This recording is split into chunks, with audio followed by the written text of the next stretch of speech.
Contexto político.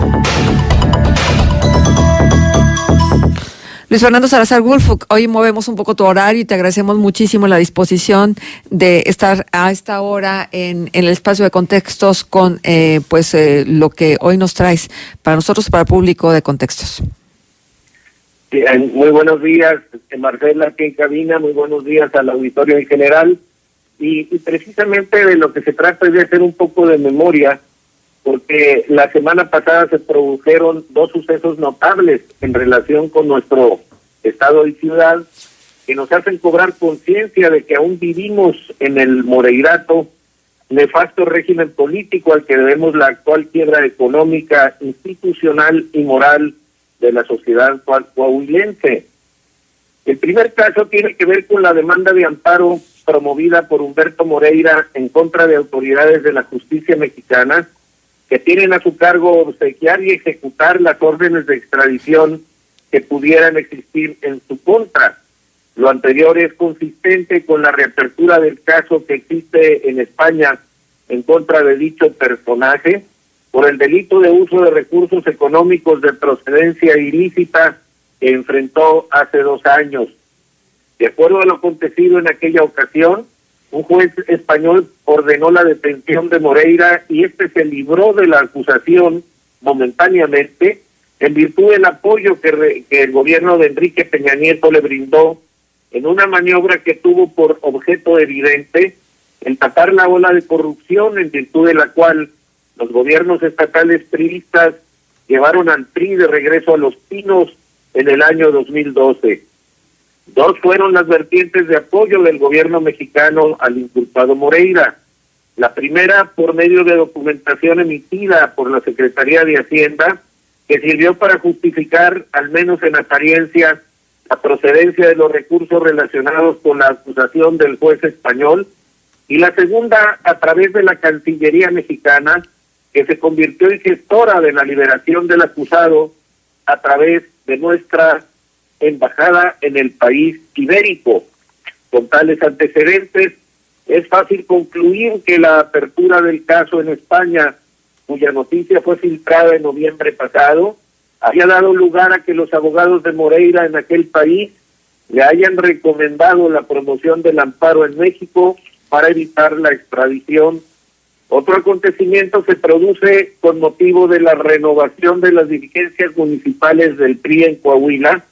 entre las que destaca la designación de Eduardo Olmos Castro como dirigente del Comité Ejecutivo Municipal de dicho partido en Torreón. La designación revela que hasta hoy los Moreira mantienen el control férreo sobre la estructura priista local, la cual han ejercido por 13 años. La trayectoria de Olmos está marcada con el signo indeleble de los Moreira y en especial de Humberto, que hizo de dicho político diputado local, diputado federal y alcalde de nuestra ciudad, sirviendo como dócil instrumento del moreirato para lo que en aquellos años fue una verdadera toma de Torreón como resultado de una perniciosa complicidad entre el gobierno local en turno y el crimen organizado. Un elemental repaso de los acontecimientos nos hace recordar que durante el gobierno municipal de José Ángel Pérez, coincidente con el inicio del primer sexenio de los Moreira, el gobierno del estado entremetió a Eduardo Olmos como autoridad intermedia, usurpando funciones que constitucionalmente son propias del Ayuntamiento de Torreón, y esto ocurrió en amplias áreas de la administración y de la obra pública. En el renglón de seguridad pública, Moreira invadió la competencia del municipio y dio al traste con el sistema de responsabilidad compartida que existía entre los niveles estatal y municipal desde tiempos de Rogelio Montemayor, lo que culminó ya en tiempos de Eduardo Olmos con la eliminación del fideicomiso que operaba en ese rubro y en la práctica en la mengua hasta la casi desaparición de la Policía Municipal de Torreón. Durante aquella época desastrosa, la delincuencia organizada tomó no solo el control de nuestras calles, sino de la vida pública entera de nuestra ciudad. La infraestructura urbana básica fue expuesta al saqueo y al vandalismo. Los secuestros, las desapariciones de personas y homicidios fueron el pan de cada día, hasta que el proyecto político moreirista se consolidó primero con la entronización de Eduardo Olmos como alcalde de Torreón y después con la llegada de Moreira Rubén como el segundo de los Moreira en la gubernatura de Coahuila. El resto, incluido Riquelme, no solo es historia, sino parte de nuestra realidad actual, Marcela. Uh-huh. Sí, yo entiendo, porque además en todas las agrupaciones políticas hay pequeñas tribus, ¿no? Y entonces resulta que estos grupos lo que hacen es una proyección a muchos años, no nada más en la elección en turno que los llevó a ocupar un cierto poder, porque así lo tenemos entendido, ¿no? Los planes a futuro y entonces el entrenamiento y el adoctrinamiento para que ese grupo se fortalezca y salgan de ahí los futuros candidatos que habrán de relevarlos y de esta manera entonces hacer una historia donde pues muchas cosas de los que tendríamos que saberlas todas no las sabemos y mucho de lo que se hizo tampoco, aunque se haya hecho mal, tampoco se reclama. Entonces, esto es una práctica sistemática de los partidos, Luis Fernando. Pues sí, puede serlo, pero el caso es que enfocando al tema del PRI de los Moreira, en donde se da este fenómeno de manera muy particular, porque ni siquiera los priistas de antaño tuvieron cabida, ni nuevas tribus, como les has llamado ahora, o nuevas tendencias, nuevas caras dentro del sistema, sino que son los mismos los que se están reciclando y pretenden mantenerse en poder indefinidamente, precisamente para cubrirse con el manto de impunidad que hasta ahora ha protegido a los Moreira, a pesar de ser responsables del endeudamiento brutal que tienen las finanzas públicas de Coahuila. Pues, pero es que en nuestro, no hay justificación alguna para ello, evidentemente, pero en nuestro sistema de partidos esto es una práctica cotidiana. Por eso es que hay tanto reclamo hacia los partidos, porque son los mismos. Y si vamos y revisamos la historia de hace 10, 15 años, vamos a ver que hay un reciclaje de estos personajes nada más movidos en función de sus responsabilidades, y entonces también por eso es que nos volvemos el país de los todólogos, ¿no? Que todos pueden estar en cualquier puesto, lo importante es que estén en el puesto porque obedecen a un grupo político. Así es, tampoco puede, es decir, tiene que haber una renovación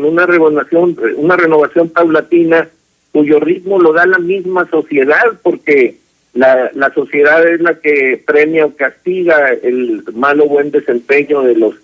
grupos políticos en el poder,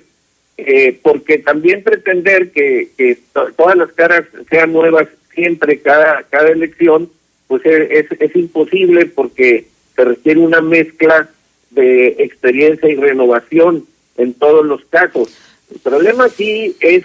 no más eso, sino que el problema aquí verdadero y de fondo es que se fortalece el manto de impunidad al que me refería anteriormente. Entiendo que es un caso muy particular, pero ahora que pensaba, o sea, se premia y se castiga, pues ni tanto, ¿no? Porque finalmente, por ejemplo, en el gobierno federal, ahora vemos a personajes que fueron reprobados en su momento y que hoy están premiados con puestos importantísimos. Pues sí, aquí habría entonces que cuestionar de fondo el sistema de elecciones